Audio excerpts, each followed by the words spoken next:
ValveTime.net.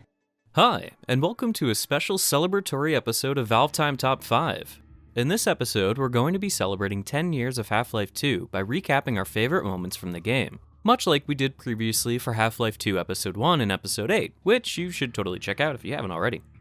As one of Valve's longest single-player games, one of the world's most critically acclaimed titles, and an absolute fan favorite, Half-Life 2 features a rather obscene list of great moments, action set pieces, and environments that so many people hold dear to them as special memories. And the same is, of course, true for us. That said, we have somehow managed to whittle the list down to a total of 5, which we're going to recap in our typically hopefully educational and informative manner. Let's get on with the show.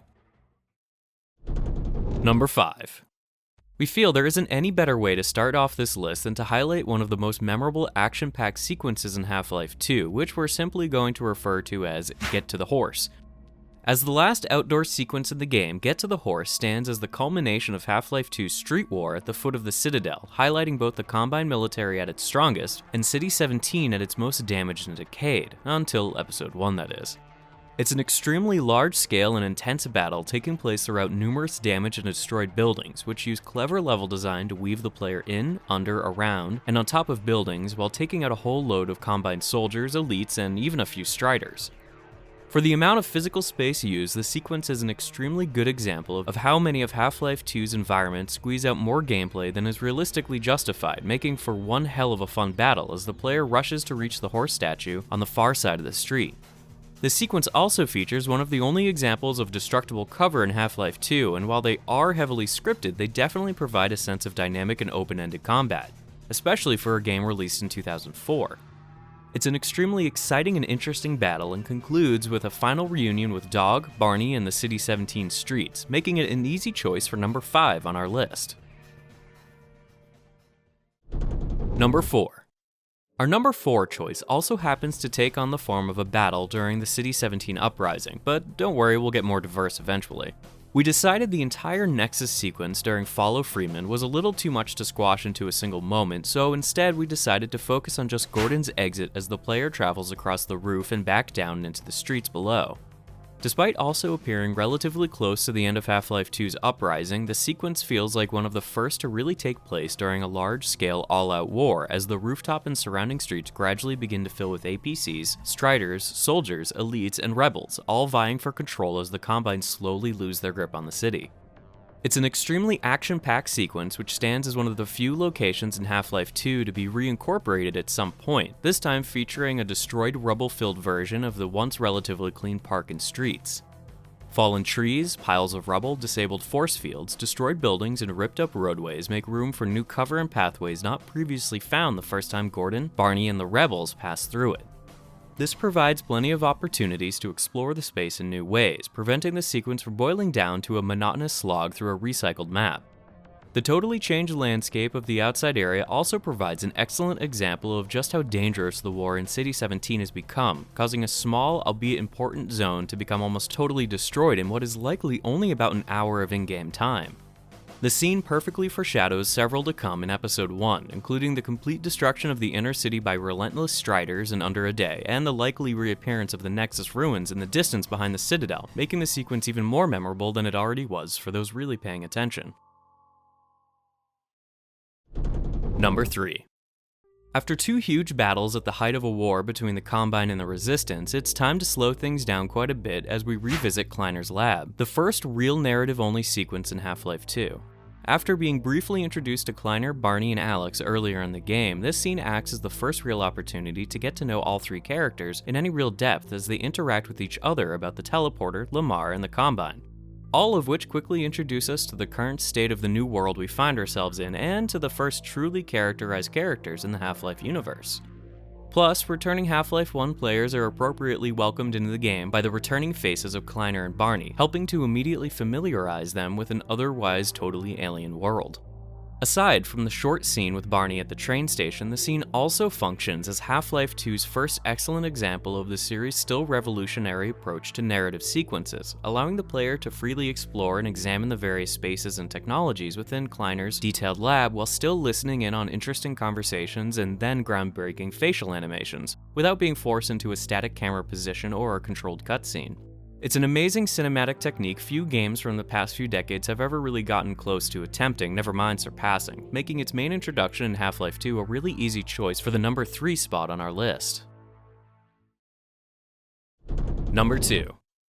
If the original visit to Kleiner's lab is the first main introduction to both Half-Life 2's facial animation and its interactive narrative style, then Breen's office is the grand finale. While it is true that you can't move around during the majority of this scene, the restricted movement and controlled camera angles are entirely justified as part of the ongoing narrative, effectively making it a nice dramatic change rather than the accepted norm. If anything, the fixed camera angles not only provide an excellent means of getting us close in on the extremely engaging and entertaining sparring between Eli, Alex, and Breen, but it also adds to the feeling of true imprisonment Gordon feels during the scene. While the excellent writing, pacing, and progression of the scene is enough to warrant the scene's inclusion on this list, the excellent facial animation present in Breen's office is by far the best and highest quality example in all of Half-Life 2, making the start of the game's final chapter all the more special. The relatively short scene packs an impressive punch, stuffing in a whole load of interesting lore about the Combine and their technology, which feels natural and unobtrusive. Aside from the technology and nerdy lore, the scene is also extremely vital to the ongoing narrative, finally providing the player a chance to get up close and personal with the infamous traitor of humanity, Wallace Breen, an antagonist present in the background of so many of Half-Life 2's other big set pieces and locations.